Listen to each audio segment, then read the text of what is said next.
want to talk to you today about staying power in leadership, or resiliency. How do we lead and stay healthy for the long haul?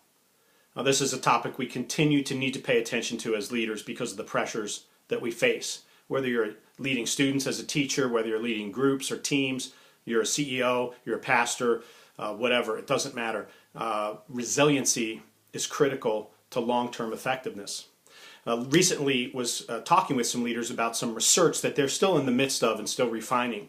But it was primarily with nonprofit leaders and church leaders. But as we looked at it, we realized it applied not only to all leaders, but to all people. So I want to talk about 6 areas that were emerging from that study that they're in the midst of, that they are discovering that if you don't pay attention to these, you can really get into trouble. The first one was just personal growth, your own formation, your own development, your own sense of character formation. Leaders need to pay attention to what's happening in our souls. Are we centered? Are we clear? Do we know what we believe and why? Do we pay attention to those areas of weakness? Are we aware of some things about us that kind of bump up against others, and so that we're cautious and we're careful about how we relate and how we talk? We're just paying attention to character. That was number 1. Number 2 was self-care. The idea that we don't eat well, we don't sleep enough, we don't exercise enough, we don't control sort of our boundaries and our margin in our life, and that the self-care issue is one of the main ones that seems to emerge for leaders and people in particular. Busy, crazy lifestyles keep us from the appropriate care. I'm doing this from home because I'm taking actually about 4 or 5 days off right now. I'm getting ready in a couple hours to hop onto a plane for some vacation time with my family.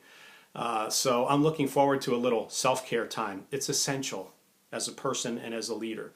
Another one is emotional intelligence. I know it's a phrase kicked around a lot. Maybe intelligence isn't the best word sometimes, but it's paying attention to relationships and emotional health. How we deal with anger, how we deal with fear, how we deal with loss in our life, broken relationships that affect us. Are we paying attention to those things? And are we paying attention on how we relate to people on our team and in the marketplace or in the church or wherever we work? Are we emotionally savvy? Are we relationally savvy with others? 4th one was cultural intelligence. Knowing what's going on around us, knowing the issues that are shaping our world, knowing the issues that are shaping the context in which we work. What's the culture like? What are the ethical and moral issues? Where are the trends? What are the things we need to be paying attention to as we understand that we're engaging culture at all times?